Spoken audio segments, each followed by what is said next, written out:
Fine Barncaster build part 2.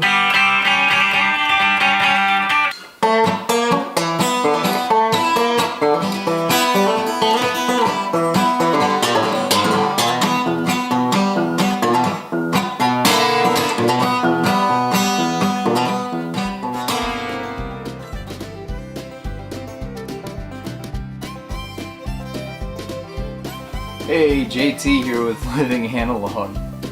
This is Shenanigan. He decided he wanted to be in today's video. So this is part 2 of the Pine Barncaster build. And on this episode, we're going to talk about relicing, specifically the metal parts. And we're going to head out to the workbench in my garage. It's been 120 degrees the last couple days in Phoenix, so the workbench isn't the most comfortable place to be right now. I've often wondered why anybody actually moved to this area. You drive an hour north of here, it's green, there's a water table. Why isn't that where Phoenix is? Anyway, let's go. Alright, so here we are. Out in the garage, out in the heat, but that's alright. Here's the Barncaster. So we're gonna take a look at relicing all of the metal parts, and I just kind of wanted to show you on the Barncaster what that looks like. So this bridge is a Wilkinson bridge. And I really like these because they have the compensated brass saddles. And if I hope I'm getting a good enough picture here of what the relicing looks like. Just a slight aging. You can tell the screw heads are aged pretty good. I definitely removed the saddles before I did any relicing. You really don't want to mess with that, and you really don't want to mess with these screws either. As for the knobs, same thing. Those I did a little bit of a lighter relic job on. And again, sorry for the bumpy ride.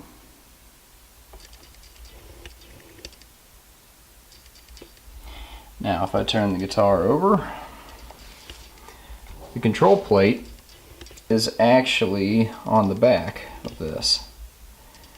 And this one I put in a bag of screws and quarters and other metal stuff and shook it around to put these deep scratches and pitting in it before I actually started with the relicing.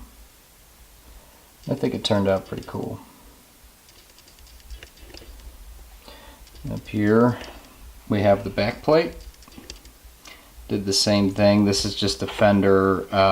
It says Corona, California on it. But I did the same thing with this. I just beat it up a little bit before I started relicing it. And we're going to travel up the neck to the tuners. And these are vintage style tuners, and I did a very light relic job on them. You can hardly tell on camera, but in person you can definitely see that they're just kind of tarnished, and the luster and reflectiveness is kind of taken off of them. Now I want to show you how I did this. So what you're going to need is muriatic acid, and you can get this at pretty much any pool supply store. I think I actually got it at Home Depot. It's very common. Obviously it's very poisonous. You don't want to get it on your skin, you don't want to breathe it in, you don't want to get it in your eyes, so use gloves and breathing protection and eye protection whenever you mess around with this stuff. This was also, I actually used this to clean off an oil spot on my driveway once. too. So there's other uses for this stuff outside of the pool. But like I said, it's muriatic acid. So the process that I go through to relic a metal guitar part is, and you may have seen this in other videos online, but basically you use some plastic containers. You take a big one, you fill it with this muriatic acid, just enough to cover the bottom of it. Take another one of these containers and let it float down in the acid, just like that. And then you take your guitar part, you drop it in, and then you seal it up. Now, a good rule of thumb is to leave it like this for maybe 30 minutes, 20-30 minutes, and come back and check on it. And just keep doing that. Keep it rolling every 20 or 30 minutes and keep coming back and checking on it. Different metals will react differently. This is actually a bridge that I relicked a little while ago. It turned out pretty good, although I did the screws, and it's a good rule of thumb not to actually relic the screws. So I am actually going to do this for you. I'm going to show you what it looks like when you go through the process. So I have this back plate for a Fender style guitar, or really any kind of bolt-on style guitar, and I am going to put it through the process. I'm also going to do these screw heads where I very briefly dip them in the solution, clean it off, and rub it off. So it'll tarnish the top of this a little bit. So I'm going to go ahead and put the muriatic acid in this tub. Like I said, please be safe whenever you do anything like this. Wear eye protection, breathing protection, and protection for your hands and your skin and all that stuff. You should know that, right? It's acid, so don't screw around with it. Alright, later. Alright, so first off we're going to do the screw heads.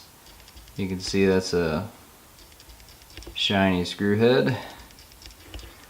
We have the muriatic acid in the tub, and what I'm going to do is just dip the head of it in there briefly, very briefly. Dab it on this paper towel.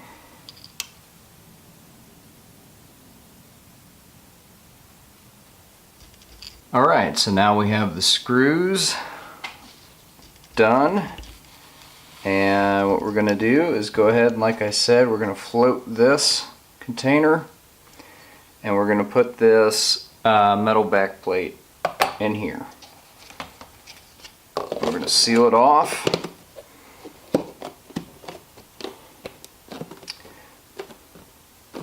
And check back in on it in about 30 minutes. So, see you then.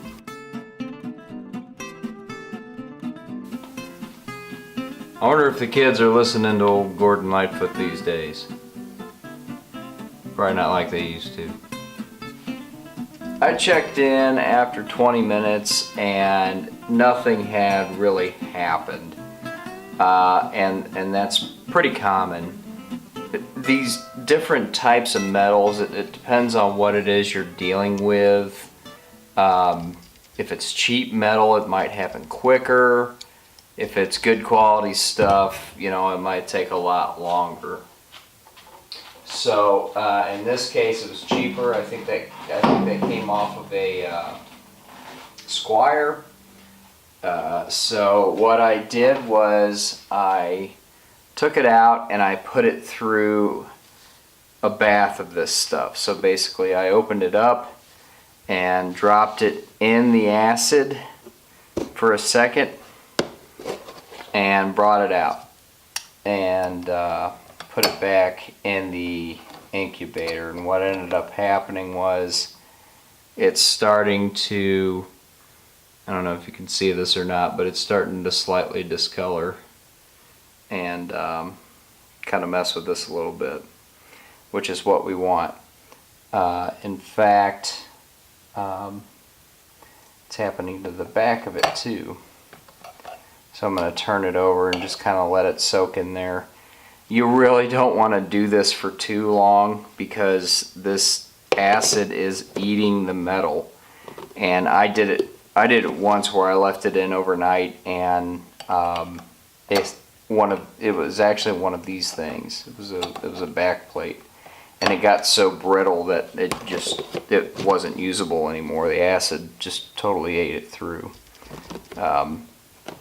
So you don't want to do that. You want to be vigilant and keep an eye on it. So we're going to leave that there for a little while longer, and yeah, see you soon. Alright, so we have finally got to a place where I like the results here. So what I did was I came out and took a look, and I liked what I saw. As soon as that was the case, I grabbed it and took it in and washed it off with water.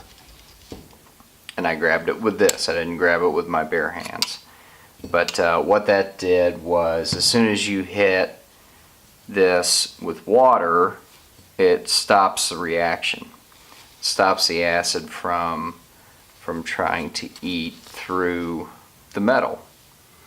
And the results are pretty great. So I'm going to try to get this to where it'll focus good.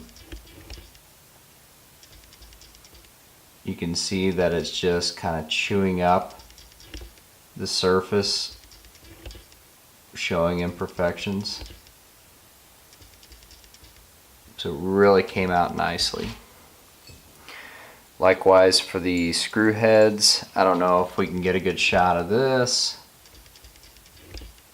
Probably not, but basically it just kind of removed the luster off the screw heads and just aged them slightly. So this is a lot of fun to do.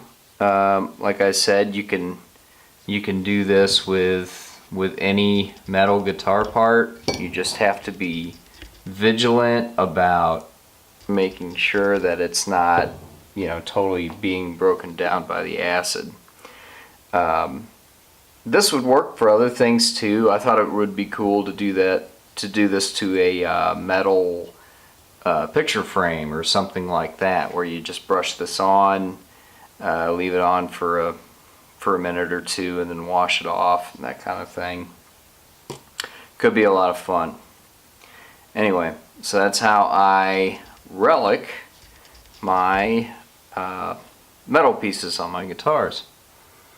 So if you have any questions, let me know. Put them in the comments. If you like what you see, give me a thumbs up and subscribe. And alright, so I'll see you next time.